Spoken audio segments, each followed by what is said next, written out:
लेके 11 बजे के बीच में उपस्थित हूँ आप सबके सामने। आज इनकी कुंडली लेकर के आया हूँ। इनका नाम है तनिष्का गुप्ता। ये हैं अहमदाबाद गुजरात से। 24 दिसंबर 2003 13:39। इस आधार पर इनकी कुंडली बनती है मीन लग्न की। अब जरा ध्यान से समझिए। देवताओं के गुरु बृहस्पति हो, देवताओं के गुरु जो होते हैं वो देव गुरु बृहस्पति होते हैं। उनके अतिथि उनके वो गणमान्य होते हैं।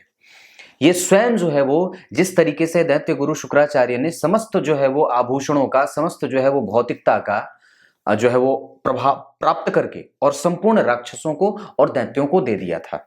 ठीक इसी तरीके से ये देवताओं के गुरु होते हैं और ये उन्हें बार बार मृत्यु का नहीं वर्ण जीवन का वर देते हैं।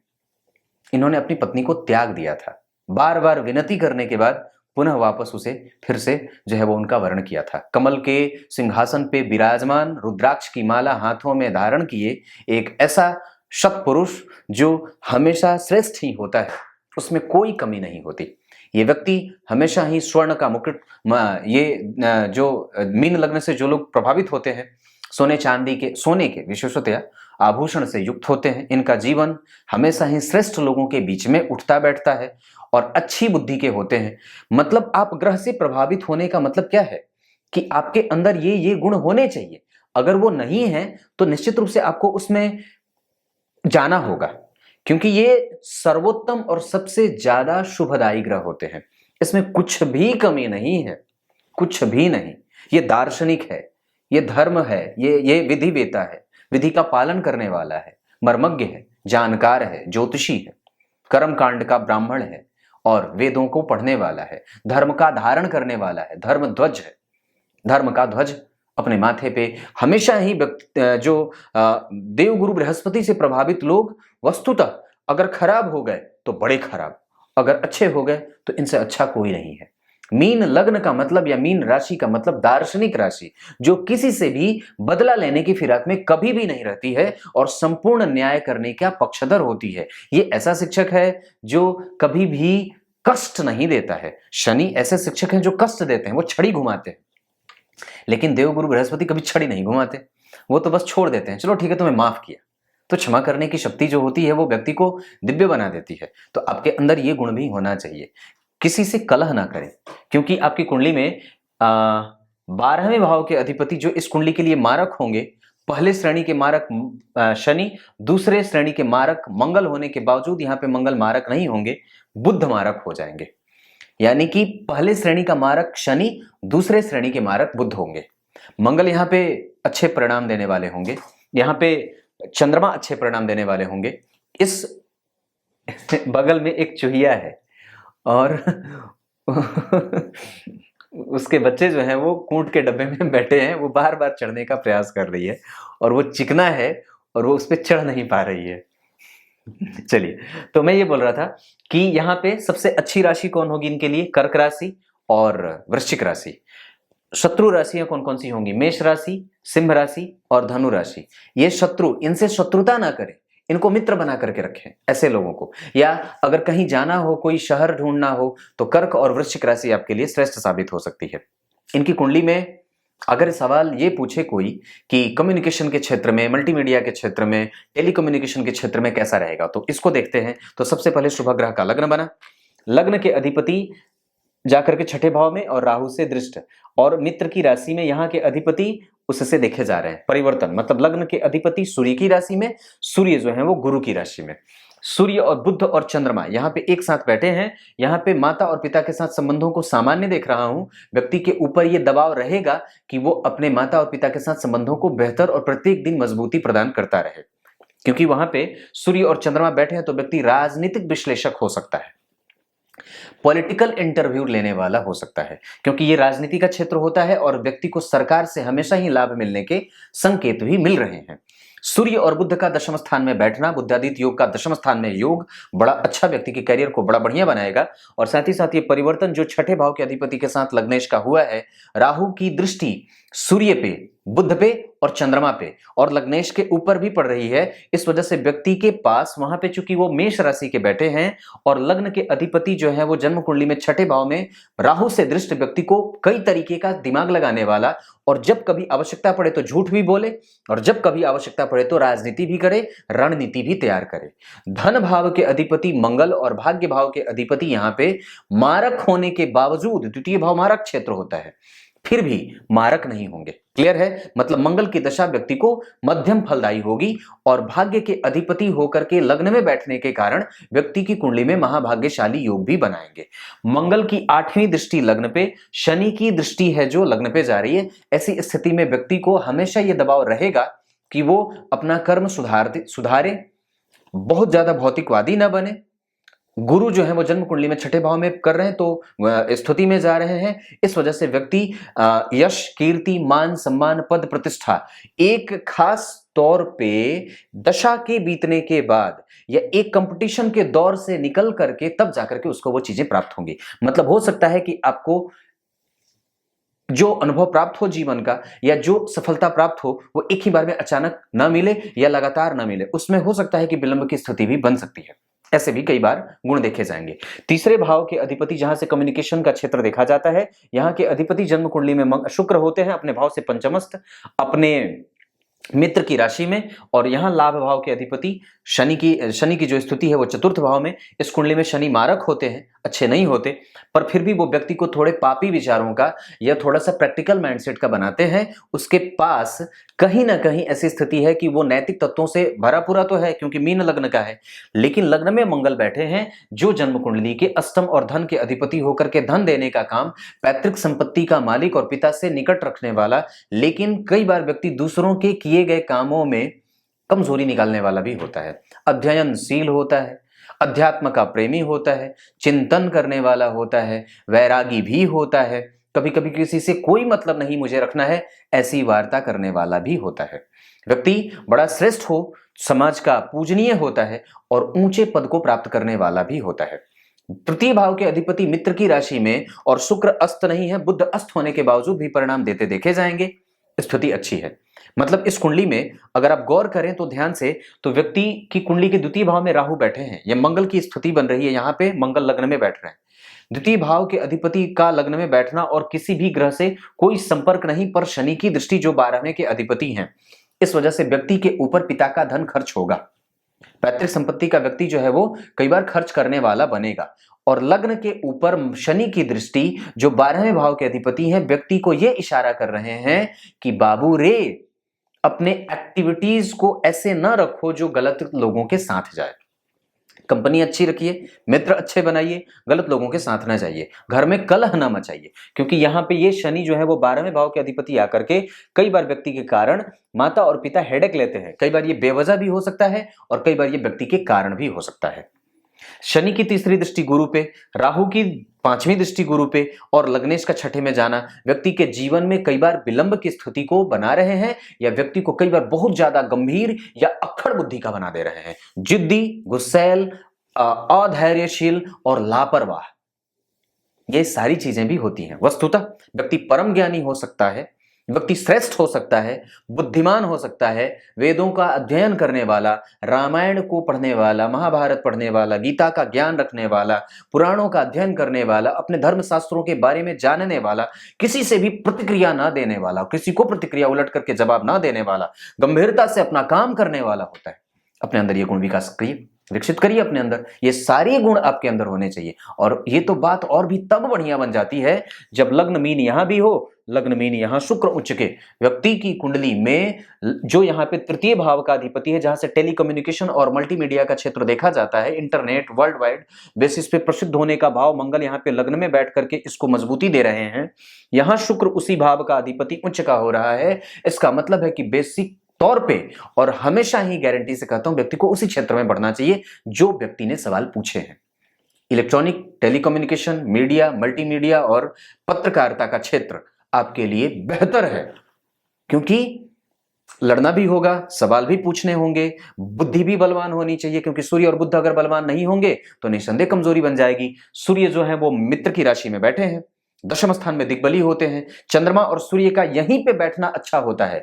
लग्न में सूर्य और चंद्रमा का बैठना अच्छा होता है, 12वें में बैठना अच्छा होता है और दशम में बैठना अच्छा होता है। बाकी के अन्य भावों में जैसे सूर्य और बुध यहां बैठे हैं, अगर ये यहां बैठ जाते हैं तो ठीक होता है, लेकिन अगर वो यहां बैठ जाते तो ठीक नहीं होता। इसका मतलब है कि सूर्य और बुध और चंद्रमा, दो कमजोरी बताता हूं।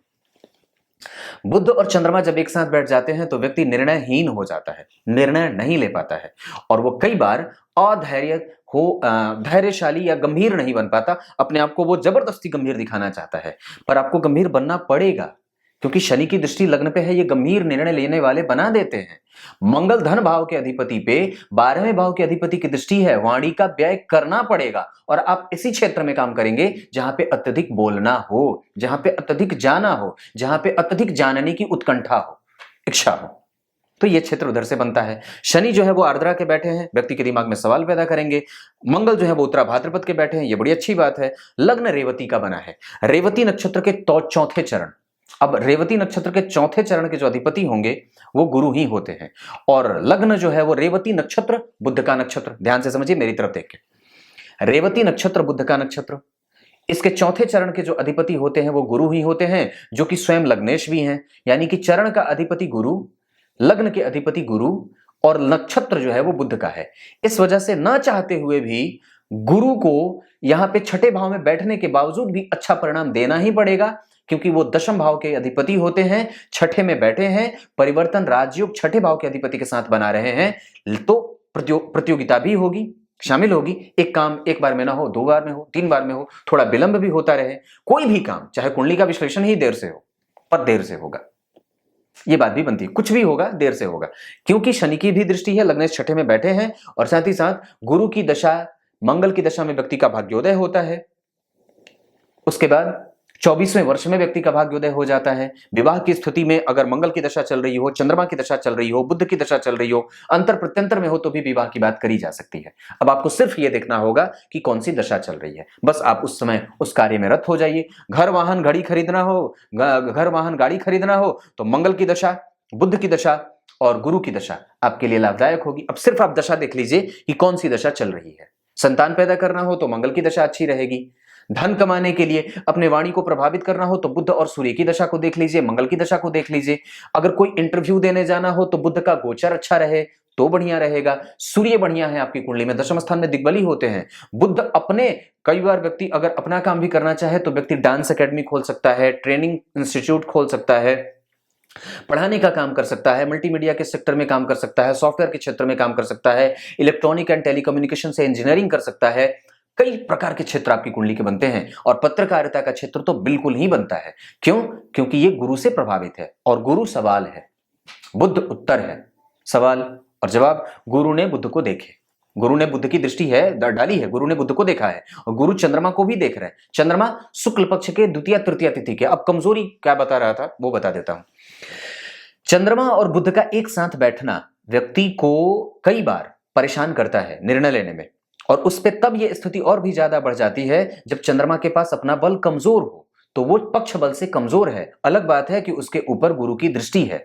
सूर्य और चंद्रमा का एक साथ दशम भाव में बैठना भाव के बल को वृद्धि देगा। व्यक्ति राजनीतिक विश्लेषक करता या विश्लेषण करता हो जाता है। ऐसी स्थिति या किसी भी क्षेत्र में आप जा सकते हैं, ऐसी स्थिति कोई जरूरी नहीं है, पर यह क्षेत्र आपके लिए ठीक है। उसके बाद दशमांश कुंडली की विचार करते हैं बात, तो दशम स्थान लग्न के अधिपति सूर्य जाकर के जन्म कुंडली में उसे देख रहे हैं, मंगल के साथ ये मित्र बैठे हैं और परिवर्तन भी हो रहा है यहाँ पे मंगल और शनि का, ये बहुत अच्छा होगा। गुरु और बुध एक साथ व्यक्ति को बुद्धिमान बनाएंगे, कहीं भी भटकने की कोई आवश्यकता नहीं है। सूर्य की स्थिति बढ़िया है, लग्न को देख रहे हैं, लग्न पे गुरु का प्रभाव, गुरु और बुध व्यक्ति को यशस्वी, बुद्धिमान और कर्म में भाग्य का लाभ मिलने वाला, करियर में भाग्य का लाभ मिलने वाला बना देते हैं।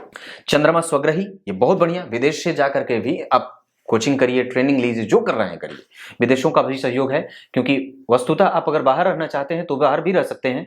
अपने पेट का ख्याल रखना है, भोजन लिक्विड ज्यादा लिया करिए, शुद्ध भोजन ज्यादा किया करिए। भोजन में पिज्जा बर्गर और ज्यादा डिमडम मत लिया करिए, बिल्कुल शुद्ध भोजन लिया करिए। नॉनवेज वगैरह से बचिए, जितना ज्यादा हो सके नैतिक तत्वों का पालन करिए, शुद्ध बनिए, माता पिता का गुण अपने अंदर विकसित करिए, माता के साथ संबंधों को ठीक रखिए। अगर वो अनुशासित आपको बनाना चाहती हैं तो निस्संदेह वो सही है। सूर्य के ऊपर गुरु का प्रभाव आपको नैतिक तत्वों का पालन करने वाला और अच्छा विश्लेषक बना देता है। गुरु का प्रभाव आपको बुद्धिमान और चिंतन और बेहतर जो है वो व्यक्ति के तौर पे आपको उभारने का काम कर सकता है। भाग्य का लाभ मंगल देंगे। चंद्रमा की स्थिति आपकी कुंडली में बड़ी अच्छी है, योग कारक भी हो रहे हैं। चंद्रमा पंचम के अधिपति होकर के दशम में बैठ रहे हैं और उस पे पंचमेश के ऊपर गुरु की दृष्टि है जो कि पंचम के कारक होते हैं, तो संतान की स्थिति भी कुंडली में कमजोर नहीं है। संतान के लाभ भी मिलने के योग बड़े अच्छे हैं। आपकी कुंडली में अगर अभी चंद्रमा की दशा चल रही है तो खराब नहीं है। अभी आप 2028 तक आराम से बढ़ते रहिए, कोई दिक्कत नहीं है, अभी आराम से बढ़िए और आपको यश पाने के पीछे भागना चाहिए। आपका क्षेत्र बहुत बढ़िया है और निस्संदेह ये कुंडली बहुत अच्छी सजी है। दशमांश कुंडली तो बहुत ही अच्छी सजी है। शनि है जो व्यक्ति को राजनीति के क्षेत्र में ले जाने का काम करता है, व्यक्ति को सवाल पूछने की हिम्मत देता है। और गुरु त्रिकोण में यहां भी, त्रिकोण में यहां भी, गुरु यहां भी जो जन्म कुंडली में बैठे हैं वो भाग्य भाव से केंद्र में बैठे हैं। भाग्य भाव के अधिपति लग्न में और मंगल का प्रभाव अष्टम भाव पे। अपने अंगों को लेकर के हमेशा ही सावधान रहे, किसी पे भी भरोसा ना करें। शनि यहां बैठे हैं, आपके लोग कई बार आपको धोखा भी दे सकते हैं, इस बात को ध्यान देना। आप इमोशनल ज्यादा हो जाते हैं और खास करके कभी भी यात्रा में किसी पे भरोसा ना रखें, किसी पे नहीं। अपने कजन ब्रदर जो हैं आपके, मौसा मौसी के लड़के, बुआ के लड़के, मामा के लड़के, इन लोगों पे कभी भी भरोसा ना करें। सच्ची बात बोल देता हूं, आपको अजीब लगेगा पर ये बात है। इन लोगों पे कभी भी भरोसा ना करें, किसी पे भरोसा ना करें, पर किसी भी जैसे जो आपके निकटतम लोग हैं इन लोगों पे भी बहुत ज्यादा भरोसा ना करें, क्योंकि हो सकता है कि व्यक्ति बहुत ज्यादा सुंदर हो और हो सकता है कि आजकल कलयुग की स्थिति है, आप ये बात समझ सकते हैं। मंगल की दृष्टि यहां अगर नहीं होती तो मैं ये बात शायद नहीं कहता, और यहाँ के अधिपति अगर जन्म कुंडली में पंचम भाव को नहीं देखते तो मैं ये बात नहीं कहता। तो राहु की दृष्टि भी यहाँ पे है, मंगल की भी दृष्टि है। शनि भी जो है वो यहाँ से पंचमस्थ होकर के शनि की उच्च राशि में जाकर के वो इस भाव से नवम पंचम के संबंध में जा रहे हैं। तो व्यक्ति रिसर्च और खोजबीन करने वाला, हिंसक जानवरों से बच करके रहने वाला, विष वाले जानवरों से बच करके रहने वाला, ऊंचाई पर ना जाए, बहुत ज्यादा गहरे पानी में ना जाए, पुल में ना जाए, स्विमिंग पूल में, समुद्र में जाने से बचना चाहिए। ये सब चीजें आपकी कुंडली में बनती है। आपकी कुंडली में अगर ग्रह की स्थिति देखता हूं तो षडबल में सबसे बढ़िया शुक्र, मंगल, सूर्य और बुध, ये बहुत अच्छे हैं। गुरु थोड़े कमजोर हैं। अपने अंदर और भी भाग्य को बल देना चाहते हैं तो देव गुरु बृहस्पति की पूजा करिए। विष्णु सहस्त्र नाम का पाठ कम से कम हफ्ते में एक बार जरूर करिए। राम रक्षा स्तोत्र का पाठ जरूर किया करिए। गणेश जी की पूजा भी कर सकते हैं। भगवान सूर्य की आराधना करिए। सोने की अंगूठी भी धारण कर सकती हैं। उसके बाद आपकी कुंडली के आधार पर अगर मैं कहूंगा तो सबसे बढ़िया होगा राम रक्षा स्तोत्र। और इस कुंडली में अभी चंद्रमा की दशा है तो इस आधार पर आप जितनी ज्यादा हो सके शिव जी के मंदिर का दर्शन भी कर सकते हैं। सूर्य को अर्घ जरूर देना चाहिए, इससे आत्मबल बढ़ता है। बुद्ध के मंत्रों का जप आपके अंदर आपके वाक चातुर्यता की स्थिति को और भी ज्यादा बढ़ाने वाला और मजबूत करने वाला हो जाता है। आपकी कुंडली में अगर मैं ग्रह की स्थिति बता दूं तो सूर्य कहीं आधे परिणाम करते भी देखे जा रहे हैं। चंद्रमा शत्रुवत हो रहे हैं, इस वजह से उनको अपने निकट लाने के लिए शिव जी की उपासना, शिव जी को सफेद पुष्प की माला और शिव जी को दूध या जल सोमवार के सोमवार अर्पित करना चाहिए। मंगल आधा परिणाम करेंगे पर फिर भी वो अच्छे हैं। बुध शत्रुवत हो रहे हैं, अपनी वाणी को कंट्रोल करना होगा, उस पर और भी काम करना होगा। स्पीच रिकॉग्निशन की स्थिति बढ़ती है। अपने आप को और भी ज्यादा शब्दों के भंडार के पीछे लेके जाइए, शब्द के भंडार को बढ़ाइए, चाहे अंग्रेजी हो चाहे हिंदी हो। और भी अगर अन्य कई भाषाओं का ज्ञान अगर रखना चाहते हैं तो निसंदेह जर्मन हो, फ्रेंच हो, स्पेनिश हो, किसी भी भाषा में आप डिप्लोमा भी धारण कर सकते हैं और उस विषय का या उस भाषा का ज्ञान अपने पास रख सकते हैं। बुध के बाद अगर गुरु, सारे ग्रह आपकी कुंडली में लगभग सम हो रहे हैं, मतलब आधा आधा आधा, तो मेहनत भी बनती है और भाग्य का लाभ, भाग्य भी है। भाग्य तो है ही, लग्नेश छठे में बैठे हैं। एक काम हो सकता है कि एक बार में ना हो, 2 बार में ना हो, 3 बार में ना हो, पर होगा जरूर। लाभ है, शनि देंगे जरूर। आप घर में कलह ना करना और जिद्द ना करना, जो भी बात कहे कम से कम उसे मान लेने की स्थिति बनती है। इससे आपके गुरु बलवान होंगे। गाय की सेवा, वृक्ष लगाने का काम, आंवले का वृक्ष लगा दीजिए अपने घर के आसपास, अगर जितना हो सके उतनी ज्यादा। आंवले का वृक्ष और समीपत्र भगवान भोलेनाथ को या फिर शिव जी के मंदिर में जाकर के प्रत्येक सोमवार को अर्पित किया करिए। उसके बाद आंवले का वृक्ष जरूर लगाइए। तब तक के लिए बहुत बहुत नमस्कार।